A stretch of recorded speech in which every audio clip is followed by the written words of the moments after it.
আসসালামু আলাইকুম রহমতুল্লাহ। সবাই কেমন আছেন? আসলে আছি আমরা এখন একটা মার্কেটে, সবজি মার্কেট আর কি। সৌদি আরব সৌদি আরবে সবচেয়ে বড় সুবিধা হচ্ছে সবজি মার্কেট হোক যে কোনো মার্কেটে এরকম যে কোনো জিনিসের দাম দেওয়া থাকে। যারা সৌদিতে আছেন তারা বেশ ভালো করে জানেন। এখানে ইত্যাদি সর্বপ্রকার সবজি আছে মাশাআল্লাহ।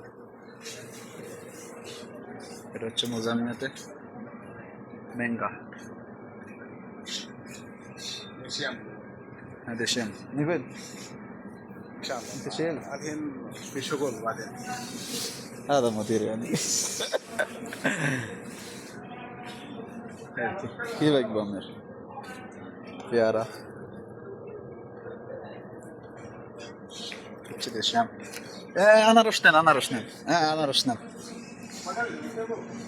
একটা বান ফাঁক আছে। ফাঁকা আছে না? ও, আনারসের কিন্তু গ্যারান আছে ঠিক। ভালো আছে। এক পিস কত? না, এটা না, তো 10 ডিল। রিয়াল। 10 রিয়াল। الحبة 10 ريال. اوكي، اي شيء.